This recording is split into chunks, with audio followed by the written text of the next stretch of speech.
ମାଟି ଗଲା ବିଗିଡ଼ି କ୍ୱେଶ୍ଚନ୍ ଆଣ୍ଡ ଆନ୍ସାର୍। 1 ନମ୍ବରଟି କହିଛି ଆସ କଥାବାର୍ତ୍ତା ହେବା। କ ନମ୍ବରଟି କହିଛି ଛୁଟିରେ ବାପୁ ଓ ଦୀପୁ କେଉଁଠାକୁ ଯାଇଥିଲେ? ଆନ୍ସାର୍, ଛୁଟିରେ ବାପୁ ଓ ଦୀପୁ ମଉସାଙ୍କ ଘରକୁ ବୁଲିବାକୁ ଯାଇଥିଲେ। ଖ ନମ୍ବର, ଅଜା ବଗିଚାରେ କେଉଁ କାମ କରୁଥିଲେ? ଆନ୍ସାର୍, ଅଜା ବଗିଚାରେ ମାଟି ହାଣୁଥିଲେ, ଘାସ ବାଛୁଥିଲେ ଏବଂ ଗଛ ମୂଳରେ ପାଣି ଦେଉଥିଲେ। ଗ ନମ୍ବର, ଚାଷୀମାନେ ପୋକ ଦାଉରୁ ଫସଲକୁ ରକ୍ଷା କରିବାକୁ କ'ଣ କଲେ? ଆନ୍ସାର୍, ଚାଷୀମାନେ ପୋକ ଦାଉରୁ ଫସଲକୁ ରକ୍ଷା କରିବା ପାଇଁ ମନ ଇଚ୍ଛା ପୋକମରା ବିଷ ପକାଇଲେ। ଘ ନମ୍ବର, ଜିଆମାନେ କୃଷକର କି ଉପକାର କରନ୍ତି? ଆନ୍ସାର୍, ଜିଆମାନେ ମାଟିକୁ ଖୋଳନ୍ତି, ମାଟିକୁ ଖାଆନ୍ତି, ମାଟିକୁ ଫସଫସିଆ ଓ ଉର୍ବର କରନ୍ତି। ତେଣୁ ଭଲ କୃଷି କାର୍ଯ୍ୟ ହୋଇଥାଏ। ଏହାଦ୍ୱାରା ଜିଆମାନେ କୃଷକର ଉପକାର କରନ୍ତି। ଙ ନମ୍ବର, କେଉଁଗୁଡ଼ିକୁ ଆମେ ପ୍ରାକୃତିକ ସାର ବୋଲି କହିବା? ଆନ୍ସାର୍, ପିଡ଼ିଆ, ଗୋବର ଖତ, କମ୍ପୋଷ୍ଟ ଖତ ଇତ୍ୟାଦିକୁ ଆମେ ପ୍ରାକୃତିକ ସାର ବୋଲି କହିବା। 2 ନମ୍ବର, ଆସ ଉତ୍ତର ଲେଖିବା। କ ନମ୍ବରଟି କହିଛି ମଉସାଙ୍କ ବଗିଚାରେ କ'ଣ କ'ଣ ଚାଷ କରାଯାଏ? ଆନ୍ସାର୍, ମଉସାଙ୍କ ବଗିଚାରେ ନାନା ଜାତିର ଫୁଲ ଫଳ ସହିତ ବର୍ଷର 12 ମାସ ବିଭିନ୍ନ ପନିପରିବା ଚାଷ କରାଯାଏ। ଖ ନମ୍ବର, ପରିଶ୍ରମ କରିବା ଦ୍ୱାରା ଅଜାଙ୍କର କି ଉପକାର ହେଉଥିଲା? ଆନ୍ସାର୍, ପରିଶ୍ରମ କରିବା ଦ୍ୱାରା ଅଜାଙ୍କର ଦେହ ଭଲ ରହୁଥିଲା ଓ ମନ ଫୁର୍ତ୍ତି ରହୁଥିଲା।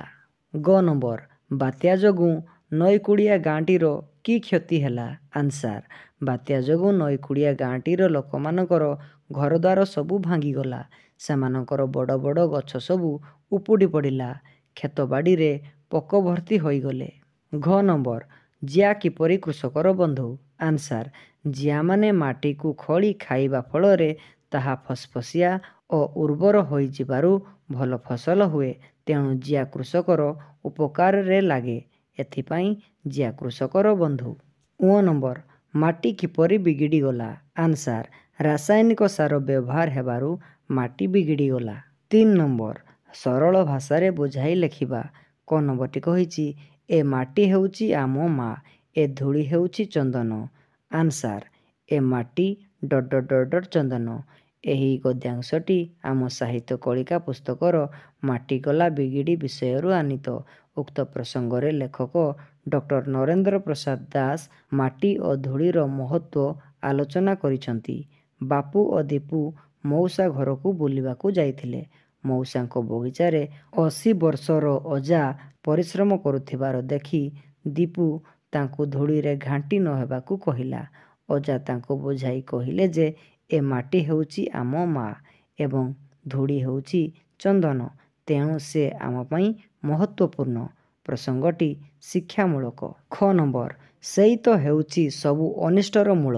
ଆନ୍ସାର୍, ସେଇ ତ ... ମୂଳ। ଉକ୍ତ ଗଦ୍ୟାଂଶଟି ଆମ ସାହିତ୍ୟ କଳିକା ପୁସ୍ତକର ମାଟିଗଲା ବିଗିଡ଼ି ବିଷୟରୁ ଆନିତ। ଏହି ପ୍ରସଙ୍ଗରେ ଲେଖକ ଡକ୍ଟର ନରେନ୍ଦ୍ର ପ୍ରସାଦ ଦାସ ରାସାୟନିକ ସାର ବ୍ୟବହାରକୁ ସବୁ ଅନିଷ୍ଟର ମୂଳ ବୋଲି କହିଛନ୍ତି। ମଉସାଙ୍କ ବଗିଚାରେ ସୁନ୍ଦର ସୁନ୍ଦର ଫୁଲ ଫୁଟିଥିବାର ଦେଖି ବାପୁ ତା ଅଜାକୁ ବେଶି ସାର ବ୍ୟବହାର କରୁଥିବା ବିଷୟରେ କହିଲା। ବାପୁଠାରୁ ସେଭଳି ଶୁଣି ଅଜା କହିଲେ ଯେ ବେଶି ସାର ଦେଲେ ବେଶି ଫସଲ ଅମଳ ହୁଏ ନାହିଁ। କେତେ ଜମିରେ କେତେ ସାର ଦିଆଯିବ ତା'ର ଏକ ହିସାବ ଅଛି। ତା ଛଡ଼ା ବଜାରରେ ଯେଉଁ କୃତ୍ରିମ ସାର ବା ରାସାୟନିକ ସାର ମିଳୁଛି ସେ ହେଉଛି ସବୁ ଅନିଷ୍ଟର ମୂଳ। ପ୍ରସଙ୍ଗଟି ଗ୍ରହଣୀୟ। 4 ନମ୍ବର, ତଳେ ଦିଆଯାଇଥିବା ଶବ୍ଦକୁ ବାକ୍ୟରେ ବ୍ୟବହାର କରିବା। କ୍ଷେତବାଡ଼ି, ବାତ୍ୟା ପରେ କ୍ଷେତବାଡ଼ିରେ ପୋକ ଭର୍ତ୍ତି ହୋଇଗଲେ। ଧୂଳି ମାଟି, ଏହି ଧୂଳି ମାଟି ହେଉଛି ଆମର ଅତି ପ୍ରିୟ। ସ୍ନେହ ଆଦର, ମାମୁଁ ଘରେ ପିଲାମାନେ ସ୍ନେହ ଆଦର ପାଇଥାନ୍ତି। ଗଛପତର, ବାତ୍ୟାରେ ଗଛପତର ରହିଲା ନାହିଁ। 5 ନମ୍ବର, ଯେପରି ପ୍ରକୃତିରୁ ପ୍ରାକୃତିକ ହୁଏ ସେହିପରି ତଳେ ଦିଆଯାଇଥିବା ଶବ୍ଦଗୁଡ଼ିକ କ'ଣ ହେବ? ସମାଜ ସାମାଜିକ, ସମୁଦ୍ର ସାମୁଦ୍ରିକ, ସମ୍ବାଦ ସାମ୍ବାଦିକ, ବର୍ଷ ବାର୍ଷିକ। 6 ନମ୍ବର, ତଳେ ଦିଆଯାଇଥିବା ଶବ୍ଦଗୁଡ଼ିକର ବିପରୀତ ଅର୍ଥ ବୁଝାଉଥିବା ଶବ୍ଦଗୁଡ଼ିକୁ କୋଠରୀ ଭିତରେ ଲେଖିବା।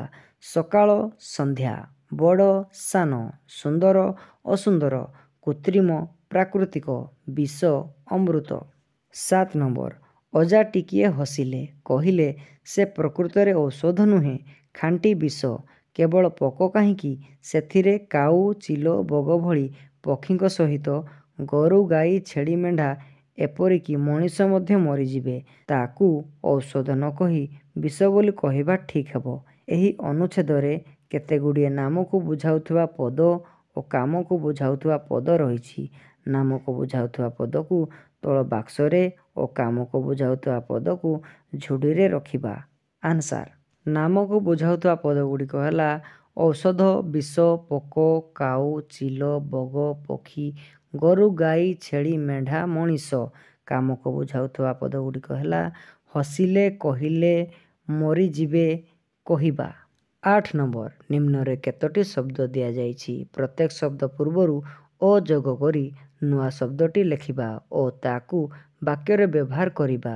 ଜଣା, ଅଜଣା। ଅଜଣା ଲୋକକୁ ବିଶ୍ୱାସ ନାହିଁ। ସାଧାରଣ, ଅସାଧାରଣ। ମହାତ୍ମା ଗାନ୍ଧୀ ଜଣେ ଅସାଧାରଣ ବ୍ୟକ୍ତି ଥିଲେ। ସୁବିଧା, ଅସୁବିଧା। ସେ ମୋତେ ଅସୁବିଧାରେ ପକାଇ ଫେରିଗଲା। ଭାବ, ଅଭାବ। ଅଭାବ ଅସୁବିଧାରେ ବିଚଳିତ ହେବା ଉଚିତ ନୁହେଁ। 9 ନମ୍ବର। ଗୁଣୁ ଗୁଣୁ ଶବ୍ଦଟି ଏହି ପାଠରେ ଯେଉଁ ସ୍ଥାନରେ ବ୍ୟବହାର କରାହୋଇଛି ସେହି ବାକ୍ୟଟିକୁ ତଳେ ଲେଖିବା। ଆନ୍ସାର। ତାପରେ ଅଜା ଗୁଣୁ ଗୁଣୁ ହୋଇ ପାକୁଆ ପାଟିରେ କ'ଣ ପଦେ ଗୀତ ଗାଇ କୋଡ଼ି କୋଦାଳ ଧରି ଉଠିଲେ। 10 ନମ୍ବର। ତଳେ ଦୁଇଟି ବାକ୍ସରେ କେତେଗୁଡ଼ିଏ ଶବ୍ଦ ଦିଆଯାଇଛି। ସେଗୁଡ଼ିକ ଯାହା ସହିତ ଯାହାର ସମ୍ପର୍କ ଅଛି ଆସ ତାକୁ ବାଛି ତଳେ ଲେଖିବା। ଖବର କାଗଜ, କୃତ୍ରିମ ସାର, ସୁନ୍ଦର ଫୁଲ, ପୋକମରା ଔଷଧ, ପାକୁଆ ପାଟି, ନଈକୂଳିଆ ଗାଁ, ଶାଗ ପତର। 11 ନମ୍ବର। ତଳେ ଦିଆଯାଇଥିବା ଶବ୍ଦଗୁଡ଼ିକୁ ସଜାଇ ବାକ୍ୟରେ ଲେଖିବା। ନାନା ପ୍ରକାର, ସେଠାରେ ପନିପରିବା ବାରମାସ ଚାଷ କରାଯାଏ।